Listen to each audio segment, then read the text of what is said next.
Hello, I'm Bill Lockwood. This is what I call riding for the Bible brand. The horse that I'm on is what I call, whom I call Bond, and his name is actually C.R. Tough Secret. He's my partner in this, and he teaches me a lot. So I wanted to look at a Bible passage, as we do, and apply that passage to what we have in our culture today.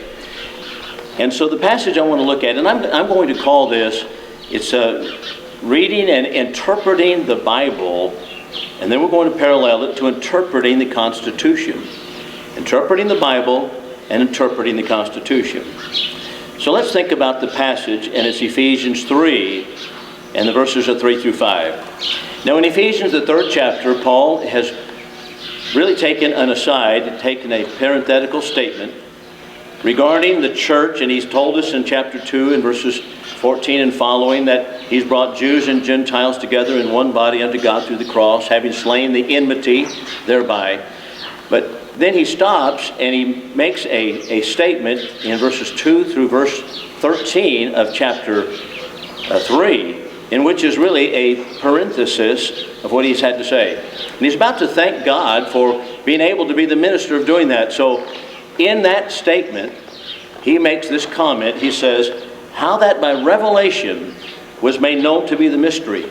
The word mystery in biblical New Testament terminology refers to that which was hidden in God's mind at one time and it now has been revealed. So how that by revelation was made known to me the mystery, as I wrote before in few words, whereby when you read, you can perceive my understanding the mystery of Christ, which in other generations was not made known unto the sons of men, as it has now been revealed unto his holy apostles and prophets by the Spirit. So let's think about what he had to say pertaining to reading and understanding. He tells us that, telling the Ephesians, he wants you to read it in order to understand it.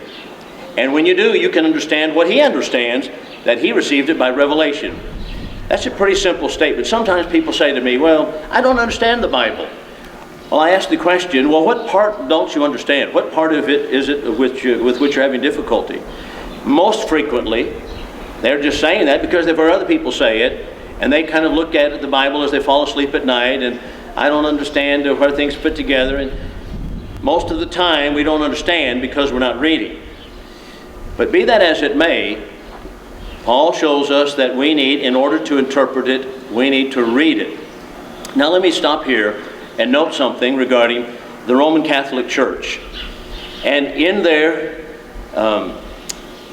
doctrine, they tell us that the Roman Church has the final say-so and the final authority as to what is and is not Scripture, what is the interpretation of Scripture. In other words, you cannot understand the Scripture properly without the Pope or the chair of Rome telling us what it means. Now just think about that for a moment. That you don't know, that's the official Roman Catholic position. You can't understand the Bible until you have the Roman Church officially telling you what the passages mean. Now that's a bizarre position, and it's unscriptural, and one is that presumes upon the intelligence of man, and it presumes upon Scripture as well. Well, let's think about that for just a moment, and I want to illustrate it with the Constitution. And I'm going back into the 1830s for just a moment, in the period of Andrew Jackson. And the story is told by H.W. Brands in his book, Heirs of the Founders. He's a University of Texas professor, and he just does a marvelous job, one of the best books I've read, pertaining to the second generation of the founders of America. And the issue that was taking place in the 1830s with Andrew Jackson was, and it involved Henry Clay and Daniel Webster and John C. Calhoun, was the Bank of the United States. It was the second Bank of the United States. Now the founders were very concerned, and they were not so gung-ho on funding or authorizing, I should say, a bank, an official bank of the United States. And they were dubious about it. So they only chartered it for 20 years. They gave us a second bank that had a charter for 20 years, and it was due to come up for renewal in Andrew Jackson's time. But Andrew Jackson was not a friend of the national official bank. And he even said to them, I have got my eye on you people. And he said, I know what you're doing. Well, be that as it may, It passed in Congress, both houses of Congress, and it came to the president's desk. Daniel Webster and Henry Clay, Webster from Massachusetts, Clay from Kentucky, both of them were in favor of it. But Andrew Jackson said this. He vetoed the measure, passed the House and Senate, came to his desk, he vetoed it. And here's what he had to say. Realizing that the Supreme Court, now here's the point, the Supreme Court wanted to take the position, and had, with John Marshall as the Supreme Court Justice, the Chief Justice, that the Supreme Court is the final arbiter of what is constitutional and was not as constitutional. Andrew Jackson said that's not right. He said each branch of the federal government has the right and the ability and the obligation to read and interpret the Constitution for itself. The office of the president does. As a matter of fact, he says both houses of Congress take the oath that they will uphold the Constitution. That assumes that they're going to be able to read and understand the Constitution without an official declaration from the Supreme Court. And so his stand was exactly that. Now H.W. Brands makes the comment, he says, well, that's really strong, as a matter of fact, too strong for today's society, because we've come to accept the idea the Supreme Court is the final arbiter on everything constitutional. And so it can or cannot be, so we wait with bated breath whether or not Obamacare is actually constitutional or not, as if to say, well, we can't read and understand the Constitution for ourselves, and to say that it is not constitutional. But be that as it may, and H.W. Brands makes the comment, he says, this was a developmental doctrine through the years that the Supreme Court would be the final arbiter of the Constitution. That's exactly what's happened with the Roman Church. People can read and understand the Bible on their own without the Roman Church.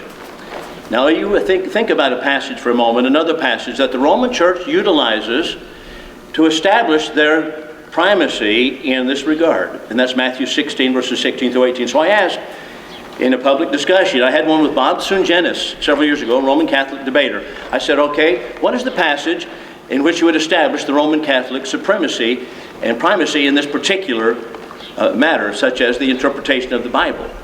And of course, Matthew chapter 16, that is, regarding, upon this rock I will build my church, the gates of hell shall not prevail against it. Well, he says, of course, that his idea was, Roman Catholic idea is, that means the chair of Peter is the final say-so. Now I want you to stop and think about that for a moment. He wants me, and they want you, to read that passage and understand it on your own, to make that determination whether or not the Roman Church does have that authority. Well, if I can read the passage and understand it, that it does or does not teach such a thing, without the authority of the Roman Church telling me so, to make that establishment, then I can read and understand other passages as well. Why appeal to the Bible?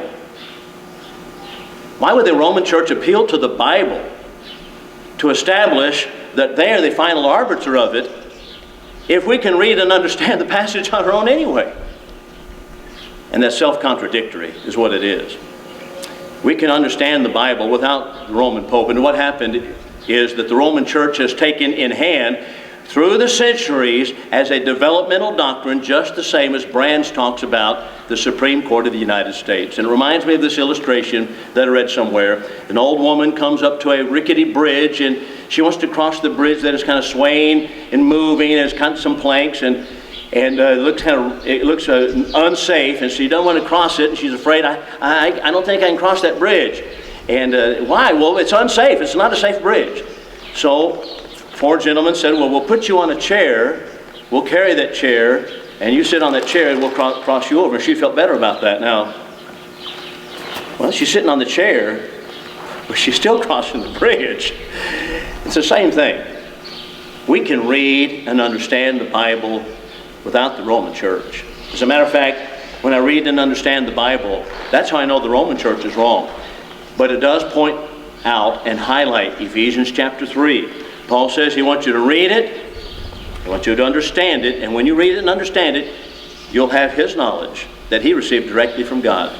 That's what I mean by writing for the Bible brand.